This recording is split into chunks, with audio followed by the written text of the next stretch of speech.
사랑합니다. 은혜를 충만하게 받읍시다. 행복한 예배입니다. 할렐루야. 웃는 교회 되고 안 웃는 교회 안 되고, 할렐루야. 웃으면서 인사합시다. 주의 이름으로 사랑합니다. 행복한 예배입니다. 할렐루야. 웃으면 따라합시다. 웃으면 복이 오고, 안 웃으면 복 나가고, 웃으면 건강해지고, 안 웃으면 병들고. 한 번 더 따라합시다.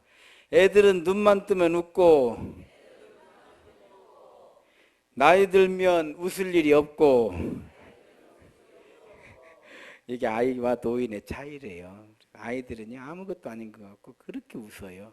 노인들은요, 상당히 웃겨도요, 무엇이 웃긴다냐? 그래서 자주 웃으시는 분은 노인이 아니요. 그래서 젊어도 안 웃으시는 분은 노령연금 신청하시기 바랍니다. 난 안 웃어요, 노인이에요, 그러시면 돼. 웃는 교회, 복된 교회인 줄 믿습니다. 한번 따라합시다. 긍휼이 있는 교회, 복된 교회. 긍휼이 있는 가정, 복된 가정. 긍휼이 있는 인생, 복된 인생. 할렐루야. 긍휼이에요, 긍휼. 긍휼이라고 하는 거는 다른 사람의 모습을 나처럼 생각하는 걸 긍휼이라고 그래요. 누가 물에 빠졌어요. 내가 빠진 것처럼. 이거 어떻게? 오, 큰일 났네. 이거 어떻게 해야 돼? 막 안절부절을. 내가 빠진 것처럼.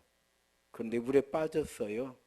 아이고, 지구상에 인구도 많은데 뭐 하나 죽었어 뭐 표시도 안 나. 자기가 잘못해서 빠진 걸 뭐 자기가 알아서 나오든지 뭐 어찌든지 자기가 알아서 해야지 뭐 나오고 뭔 상관이요.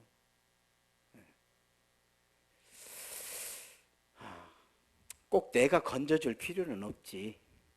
누군가 뭐 건져줄 사람 있으면 와서 건져주면 좋겠지. 긍휼이 없을 때 그렇게 돼요. 긍휼이라는 게 그래요. 긍휼이라는 게. 긍휼이 있으면 구원을 받고요. 긍휼이 없으면 심판을 받는 거예요. 그래서 구원이라고 하는 건 뭐냐면 긍휼이 여김을 받은 거예요. 구원을 못 받은 건 무슨 얘기냐면 긍휼이 여김을 받지 못한 거예요. 긍휼이라고 하는 게 그거예요. 긍휼은 하나님 아버지 마음의 뿌리예요. 긍휼은 우리 인생의 양심에, 우리 마음의 뿌린 거예요. 그래서 긍휼이 빠져버리면 아무것도, 인생은요 강팍해지고 완악해지고 교만해지는 거예요. 긍휼이 빠져. 그래서 우리는 생각할 때 저 사람 왜 그러지? 긍휼이 없어서 그러는 게, 긍휼이 없어서. 우리 그런 얘기 있잖아요. 참 사람 초독스럽다. 이거 긍휼이 없는 거예요. 긍휼이 없는 거예요. 긍휼이 없으면 초독스러운 거예요. 우리 문화 가운데요, 긍휼이 없는 문화로 만들어진 게 있어요. 그게 뭐냐면 시집살이에요. 시집살이. 시집살이. 내 딸도 시집 가는데 내 딸도 시집 가서 시집살이 할 걸 생각하면 시집 보내놓고 잠이 안 와. 그런데 며느리는 시집살이를 짱짱하게 시키는 거예요. 뭔 얘기인지 알아요? 명절에 보십시오. 딸이 친정에 왔잖아요. 딸은 누워서 먹어. 그런데 딸 친정에 오면 이 딸을 누가 이제 섬겨야 해요? 며느리가. 그래서 딸은 손가락만 갖고 있으면 돼. 왜? 시집이 아니니까.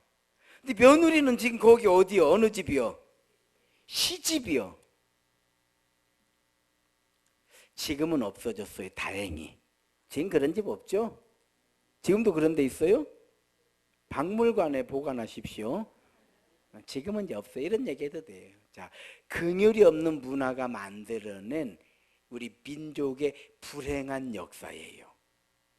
역사를 알아야 돼요. 그 당시에는 아무도 행복하지 않아. 시집살이를 시키는 시어머니도 쫀쫀하게 시게 하니까 그렇게 시키려는 거 어떻게 해야 돼? 강팍해야 해요. 이해가 돼요? 아멘. 큰 교회.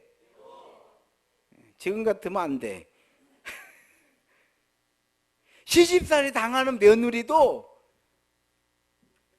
내가 뭐로 시집을 와가지고 부모도 그 당시에는요 자식을 이뻐하면 안 돼. 왜? 부모가 저놈의 새끼는 치자식만 이뻐가지고 그것도 시집살이요. 그래서 예뻐도 표시를 안 내서 그래서 속으로 예뻐하고 겉으로 예뻐하지 않는다라고 하는 이상한 문화가 만들어졌던 거예요. 원인이 뭐냐? 긍휼이 없었던 거예요. 그러나 그 시대에도요 정말 긍휼을 가진 사람들은 시집살이를 그렇게 안 시켰어요. 아이고 몇 달도 가면은 다 이래 시집살이 할 텐데, 아니면 며느리를 보면서 다 이 사람도 그렇지 이 딸도 집에서는 얼마나 소중한 딸인데, 이런 마음을 가진 사람은 시집살이를 그냥 일을 하는 거지 시집살이를 시키진 않아. 이해가 돼요?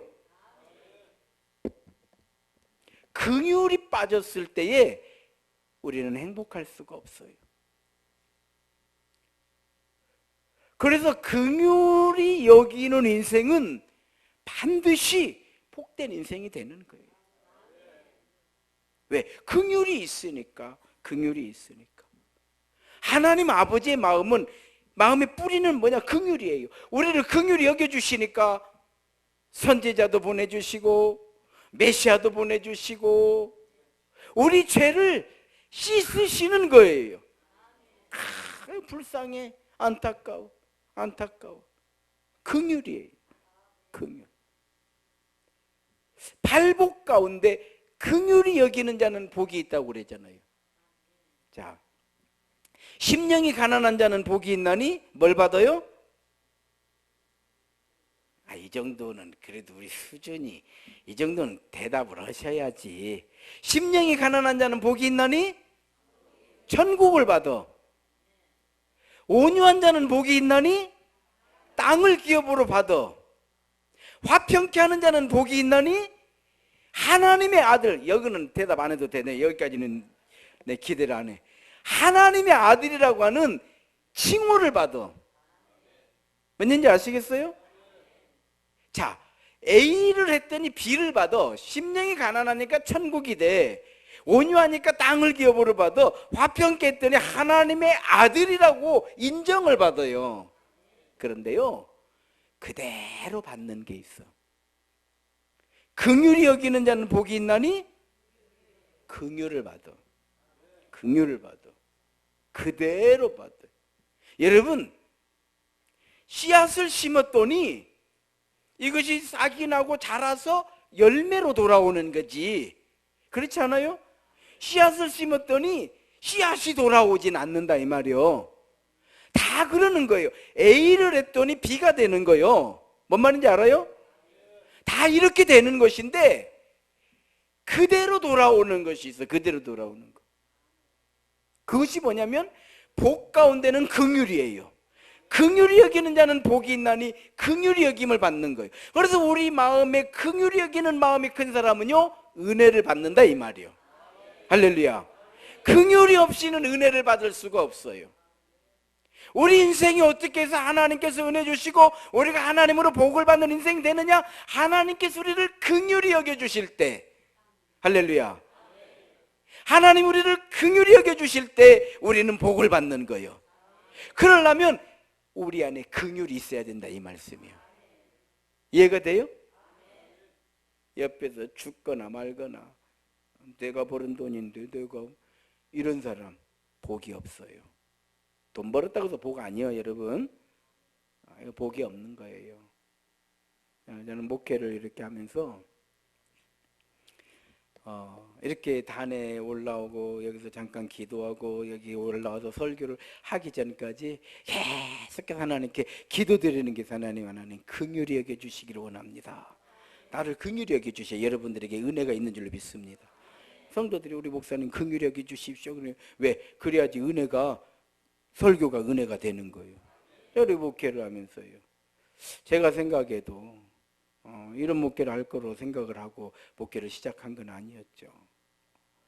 뭐 개척을 하게 되고 이런저런 많은 어려운 가운데서도 우리 교회가 이렇게 세워지게 되고 성도들을 만나게 되고 지금도 이렇게 설교하게 되고 이게 뭐냐면요, 하나님께서 저를 긍휼히 여겨주신 거예요. 우리 교회를 긍휼히 여겨주시는 거예요. 우리들을 긍휼히 여겨주시는 거예요. 긍휼이 없으면 우리는 없는 거예요. 참, 그러니까 늘 감사하는 거. 아유, 나 같은 사람을 하나님께서 왜 긍휼히 여겨주셨는가 보면은 뿌리가 있어요. 여러분, 믿음에는 뿌리가 있어요. 이 민족의 뿌리가 있잖아요.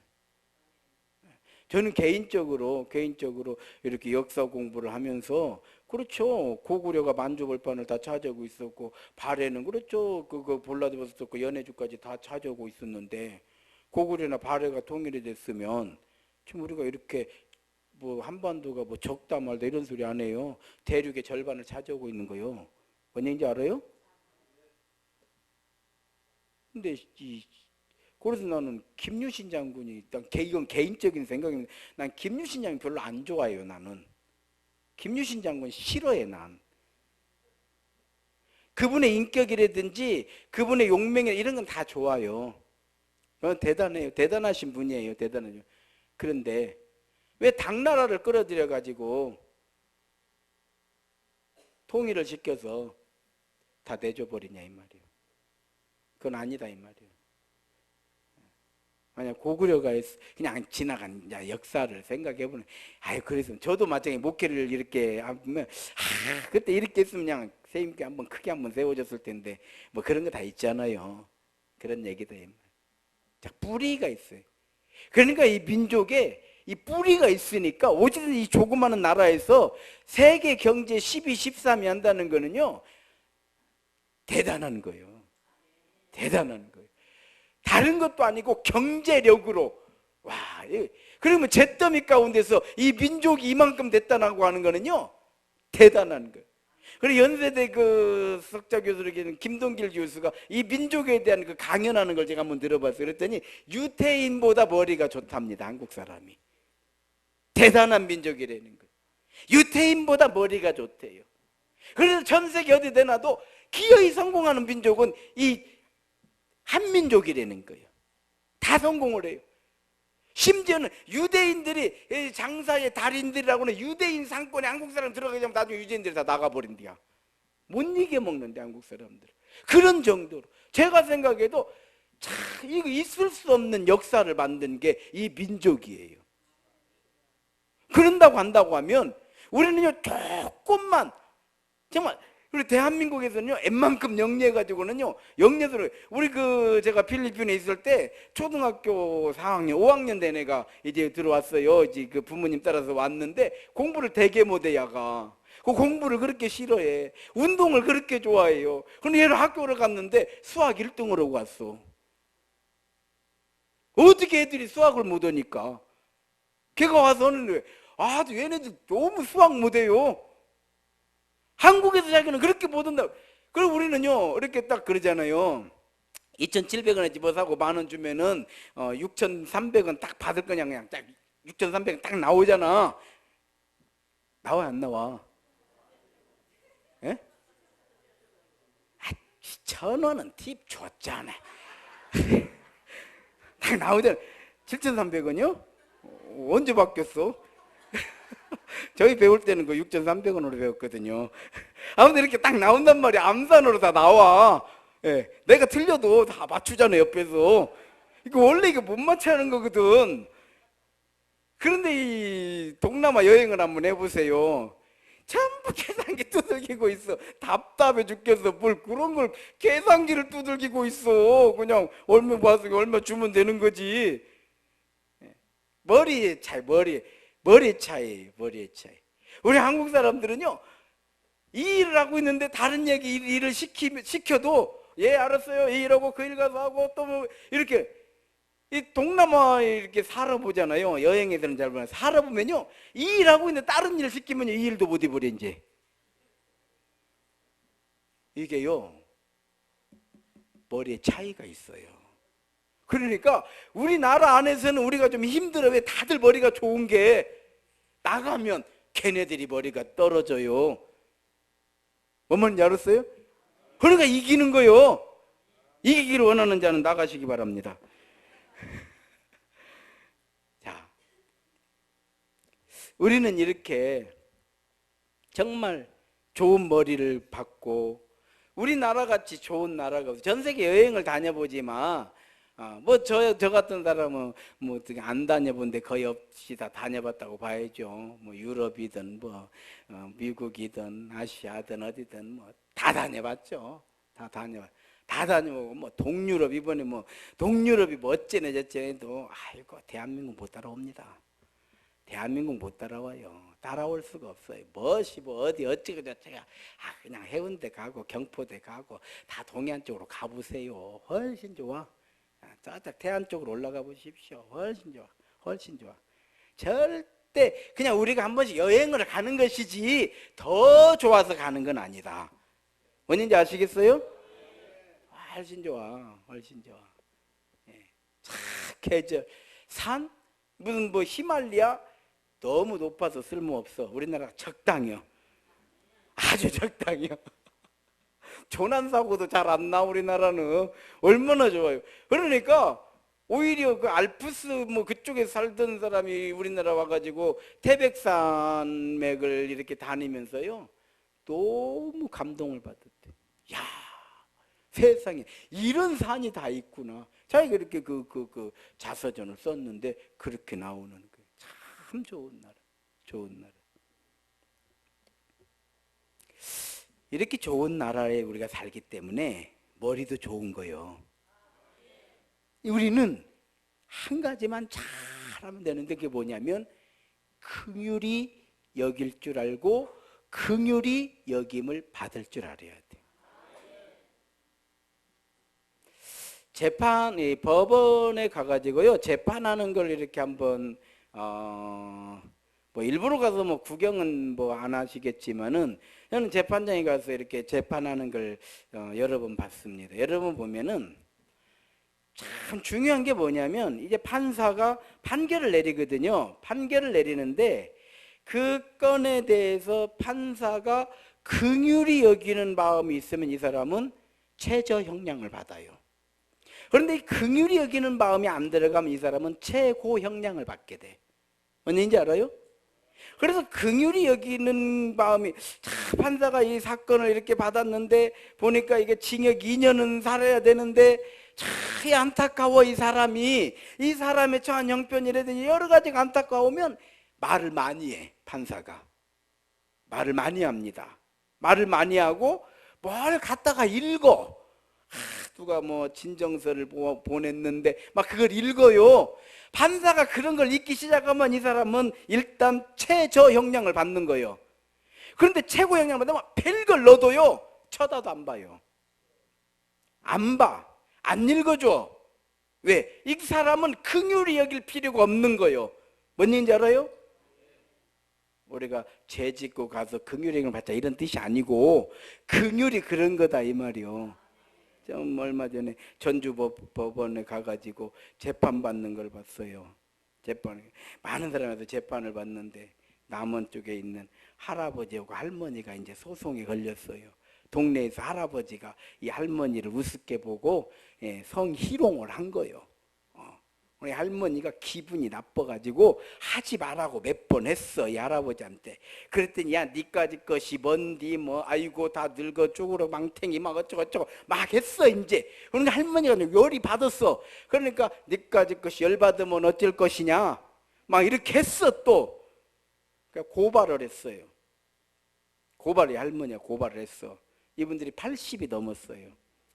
고발을 하니까 1심에서 판사가 이렇게 보고, 아유, 뭐 충분히 이렇게 다 알겠지만 할아버지도 80이 넘었고 고령이 나이고 그러고 하니까 할아버지가 할머니한테 잘 사과하시고 다시는 이런 일이 일어나지 않도록 그렇게 하시고 형을 살해야 되는데 선처해서 뭐 징역 8개월에 집행유예 2년 이렇게 해서 집행유예로 보냈어요. 이제 판사가 긍휼히 여겨준 거요. 그랬으면 이 할아버지도 그런 걸 알고 자기도 긍휼히 여기는 마음을 가지고 할머니한테 미안하다고 하고, 내가 미안하다, 막말해서 미안하다, 뭐 이렇게 했어야 되는데 가가지고 더 했어. 이제 백날 고발해봐라 이거사, 내가 감옥 가는가, 또 고발해요, 막 이제 이렇게 한 거요. 그러니까 할머니가 너무 억울한 거예요. 그래서 상고를 해가지고 이제 상고법정으로 올라온 거예요. 이게 상고인가 항고인가 아무튼이. 그래서 와서 이제 거기서 이제 재판을 받는데 판사가 참 답답한 거예요. 판사도. 그런데 그 얘기를 하는 거예요. 1심에서 집행유예를 받았으면 돌아가서 처신을 잘했어야지.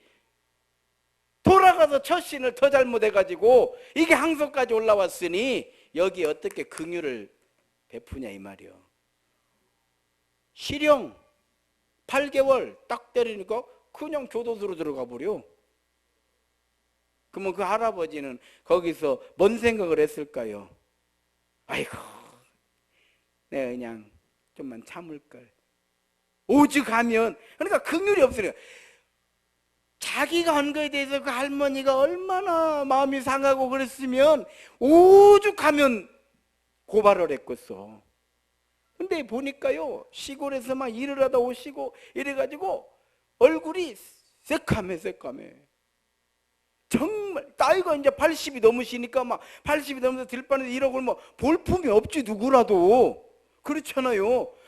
저런 분들이 성희롱이라고 고발하는 거 싶어. 우리가 볼 때는. 거기서 내가 깨달은 게 있어요. 뭘 깨달으냐? 인격은 똑같다는 거요. 우리가 볼 때는 뭐 나이가 들었네, 뭐 볼품이 없네, 그런 거하고 관계없이, 외모와 관계없이 사람이라고 하는 그냥 고유의 인격이 있다는 걸 알았어. 함부로 무시하면 안 된다는 걸 알았어요. 함부로 여기면 안 된다는 걸 알았어요. 나이 들었다고 해가지고 그런 것 저런 것이 없는 게 아니요. 볼품 없다고 해가지고 뭐 젊어서 이쁠 때만 그런 게 있는 것이 아니고 인격은 하나님 나라 갈 때까지 변함없는 거예요. 우리가 존중해주고 존경해주고 사랑해주고 인정해주고 가치를 인정해줘야 된다는 걸 난 그때 알았어요. 이렇게 설교하기 뭐하지만 정말 볼품이 없어요. 볼품이 없어. 아니 뭔 이런 걸. 이건 그래 깨달았어요. 아, 인격은 같은 것이구나. 인격은 같은 것이구나. 긍휼이에요. 긍휼. 예수님께서 긍휼에 대해서 비유로 말씀해 주신 게 있어요. 긍휼에 대해서 비유로. 그게 어떤 비유냐면 두 가지가 나와요. 하나는 양과 염소의 비유예요. 양과 염소. 자, 오른편에 있는 사람들은 양이라고 그랬어. 왼편에 있는 사람들은 염소라고 그러는 게 비유를 한 거예요. 양과 염소 비유를 한 거예요. 그래서 오른편에 있는 이 양이라고 하는 이 사람들은 구원을 받는 사람들이요. 칭찬을 받는 사람들이고 상급을 받는 사람들. 왼편에 있는 이 염소라고 하는 사람들, 이 사람들은 지옥불에 떨어질 사람들이라고 그랬어요. 비유에 그렇게 나와요. 그럼 무슨 차이로 이렇게 되었는가 보니까 오른편에 있는 양들에게 예수 이렇게 그렇게 말씀하시는 거예요. 너희는 내가 굶주리고 있을 때 먹을 걸 갖다 줬고, 너희는 내가 헐벗어 있을 때 입을 걸 갖다 줬고, 내가 감옥에 있을 때 나를 찾아와서 위로해 줬고, 내가 아파할 때 나를 찾아와서 돌봐주었느니라. 자, 이런 이야기예요. 우리가 언제 그렇게 했습니까? 우리가 언제 예수님 만난 적도 없는데 우리가 언제 그렇게 했습니까? 라고 할 때에 예수님 말씀하셨습니다. 지극히 작은 자에게, 이웃을 말하는 거예요. 지극히 작은 자에게 한 것이 곧 나에게 한 것이니라. 그럼 대신에 왼편에 있는 염소에게도 똑같은 얘기를 했어요. 너희는 내가 굶주리고 있을 때에 밥 한 그릇 갖다 준 적이 있느냐? 내가 얼버졌을 때 입으로 사람 갖다 준 적이 있느냐? 내가 감옥에 갇혔을 때 와서 한번 위로해 준 적이 있느냐? 아무것도 한 적이 없다 이거예요. 그랬더니 이 사람도 얘기를, 언제 우리가 예수님 만난 적이 있습니까? 예수님께서 찾아오셨는데 어쩌면 내가 그렇게 하지 않겠습니까? 라고 항변을 할 때에 지극히 작은 자에게 하지 아니한 것이 곧 나에게 하지 아니한 것이다. 그럼 이게 차이가 뭐예요? 왜 먹을 걸 갖다 주고, 무엇 때문에 옷을 갖다 주고, 무엇 때문에 가서 위로해, 무엇 때문에? 긍휼히 여기는 마음이 여기 있어요. 여기는 왜 안 가? 긍휼히 여기는 마음이 없어. 그래서 긍휼은 심판의 근거가 되는 거예요. 긍휼은 그대로 긍휼을 받는 거예요. 내가 그를 긍휼히 여겼더니 예수님께서도 우리를 긍휼히 여겨주시더라 이 말이에요. 긍휼에 관한 비유였던 거예요. 또 비유가 하나 나오죠. 만 데나리온 빚진 자가 왕 앞에 끌려왔어요. 만 데나리온. 아무리 애를 써도 도저히 갚을 수 없는 빚이에요. 가족을 다 팔아도 도저히 갚을 수 없는 빚을 지고 왔어요. 그런데 이 사람이 왕 앞에 엎드려서 살려달라고 사정을 하는 거예요. 왕이 참 불쌍히 여겨서 탕감을 해줘요. 없는 걸로 하고 돌아가서 가족들과 이웃들과 더불어 행복하게 잘 살으시오. 돌려보내는 거예요. 만 데나리온이라고 하는 거는 만 가지 죄를 말하는 거예요. 만 가지 죄. 우리 안에 얼마나 많은 죄들이 있냐 이 말이요. 얼마나 많은 죄들이 있어. 나는 죄 없다? 그게 죄요. 그렇게 깨달지 못하는 것이 큰 죄요. 깨달지 못하는 게 죄요. 무지가 죄요. 행하지 않는 게 죄요. 죄는요 만 가지가 넘어요. 그래서 만 데나리온이라고 표현을 한 것 같아. 우리가 어떻게 할 수가 없어요. 탕감을 해주십니다. 예수 십자가의 보혈의 공로로 우리의 만 가지 죄를 씻어주신 거다 이 말이에요. 왜? 하나님께서 우리를 긍휼히 여겨주신 거예요. 그 비유예요. 이 사람이 너무 기쁜 거예요. 너무 이제 해방이 됐어. 감사한 마음으로 집을 막 날아갈 듯이 갔을 거예요. 막 가다 보니까 친구를 만나. 그런데 자기한테 300데나리온 빌려간 친구를 만나는 거예요. 그래서 달라고 그래요. 그 돈을 달라. 똑같이 사정을 하는 거예요. 내가 지금 형편이 어렵고 찾아지고 먹고 살이하고 내고 한 번만 좀 시간을 좀 더 주면 좋겠다 사정을 해요. 그랬더니 멱살을 잡고 이 왕 앞에 오는 거예요. 어떤 사정 이야기를 해도 긍휼이 없으면 들리질 않는 거예요. 그건 네 사정이고, 이해가 돼요? 그건 네 사정이고 이렇게 된다. 왕 앞에 데리고 와서 이 사람이 내 돈 빌려가가지고 이렇게 됐다고 뭐 이렇게 얘기를 하면서 이 돈 받아달라고 이렇게 하는 것도 보니까 만 데나리온 조금 전에 탕감해 준 사람이야. 아니 좀 전에도는 만 데나리온 탕감을 받았는데 어쩌면 너가 이렇게 행동할 수가 있느냐 이렇게 물어요. 여러분, 우리는 만 데나리온 탕감 받은 사람들이요. 다시 그 사람 이러네 뭐 저 사람 이러네. 어쩌면 너는 그렇게 말할 수가 있느냐 이렇게 얘기하는 거예요. 그래서 탕감 받은 거를 무효시켜버려요.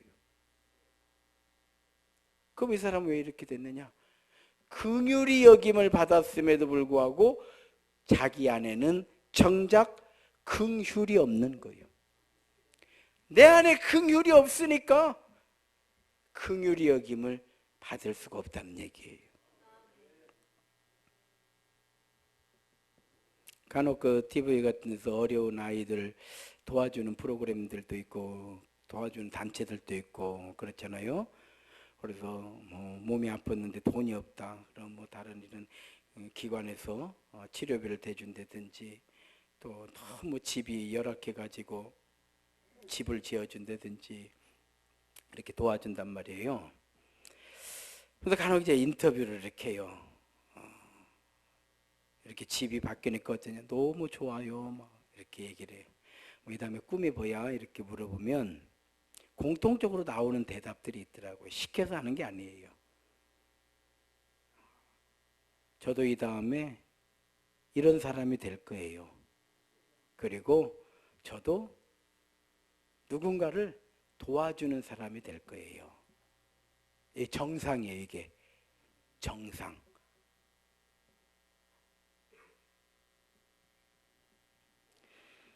긍휼이 없잖아요. 행복도 없어져요. 이 드라마를 봐도 보면 뭐 드라마죠, 드라마. 막 사람들이 막 거기에 막 이렇게 그냥 애타하고 이런 이유가 긍휼이 있어서 그래요. 긍휼이. 긍휼 없는 사람은 저런 거 저런 못 들어보냐 말. 버는 거 그냥. 뭐다 인생 다 망하기도 하고 죽기도 하고 뭐 그러는 거지. 지금 이번에 헝가리에서 유람선 사고 났잖아요. 긍휼이 없는 사람들. 뭔 지랄 났다고 거기는 가가지고 막 이럽니다. 막 이렇게 얘기해요. 버드로 거기까지 가가지고 죽어가지고 그냥 우리 세금만 낭비 이런 사람도 있어요. 뭐 그냥 자기들이 여행 가서 죽었는데 뭐 왜 우리가 가서 뭐 왜 잠수부를 못으로 보내고 못으로 보내 막 돈 아깝게 막 이런 사람 있어요. 다 적어놨다가 그가 빠졌을 때에 그렇게 해준다는 말씀이 이 말씀이에요. 아시겠어요? 막 헝가리 사람들도 와가지고 울고 막 이러는데 어쩜 그런 사람이 있어. 좀 그런 사람. 그걸 강팍한 사람들 이렇게 얘기를 하잖아요. 그래서 그런 사람 뭐 행복하겠어요? 그럼 행복할 수 없어요. 행복할 수 없습니다. 따라합시다. 긍휼이 없으면 행복도 없고, 긍휼이 없으면 은혜도 없고, 긍휼이 없으면 구원도 없다. 구원도 없는 거예요. 이게 예수님의 비유예요. 긍휼. 그래서 긍휼은 강팍함의 반대고, 긍휼은 완악함의 반대고, 긍휼이 여기는 마음인데 어떻게 강팍해지냐고 사람이. 긍휼이 여기는 마음이 있는데 어떻게 완악해지냐고. 긍휼이 여기는 마음이 있는데 어떻게 교만해지냐고. 그러니까 막 교만하지 마라, 강팍하지 마라, 완악 이런 건 아무 의미가 없어요. 긍휼이 여기는 마음을 넣으면 되는 거예요. 사람들은 우리나라 사람들은요. 맨날 우리나라 사람들이 막 의지가 부족해서 그러다 의지가 부족해서 그러는데 정신과 그 의사가 이 얘기를 하는 걸 제가 이렇게 읽어보니까요. 제일 쓸데없는 말이고 제일 나쁜 말이고 제일 틀린 말이 의지가 없어서 그런다는 거예요. 의지가 없어서. 네가 의지가 없어서 그렇지 참 많이 쓰잖아요. 의지라고 하는 건 따로 없어요. 사실은 의지라는 게 어디가 있어. 의지라고 하는 건 어떤 동기에 의해서 나타나는 현상인 거예요. 예를 들어 나는 성공해야 되겠다 이런 동기, 난 정말 돈 한번 벌어봐야 되겠다 이런 사람은요, 돈을 버는 일에 있어서는 어떤 일도 내가 하겠다라고 하는 의지가 생기는 거예요. 근데 나는 뭐 돈 벌고 싶은 마음이 없는데, 야 너는 누구 봐라 막 하는 돈 벌라고 이렇게 하고 얼마나 의지가 강해가지고 막 기회 이겨내. 너는 왜 그러냐? 나는 돈 벌고 싶은 마음이 없는 사람한테 그런 걸 가지라고 하면 안 되지. 이해가 돼요? 그래서 의지라고 하는 건 동기가 만들어주는 것이 의지인 거예요.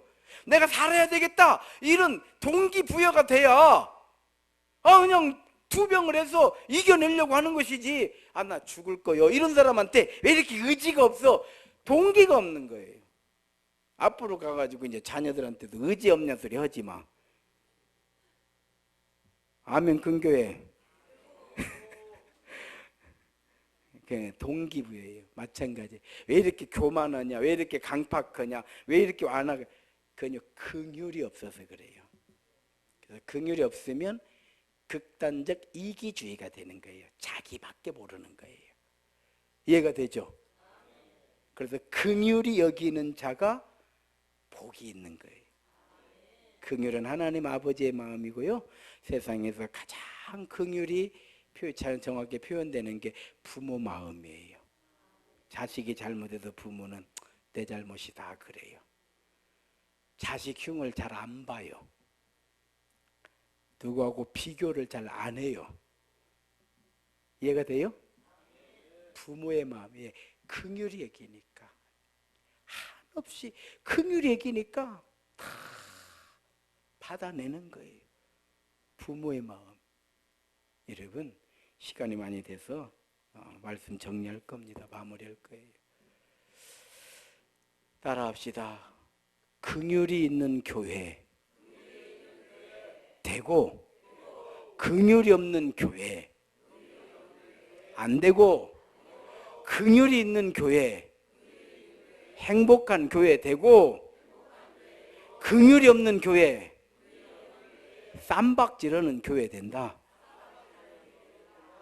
긍휼에서 나오는 거예요. 다 긍휼에서 나오는 거예요.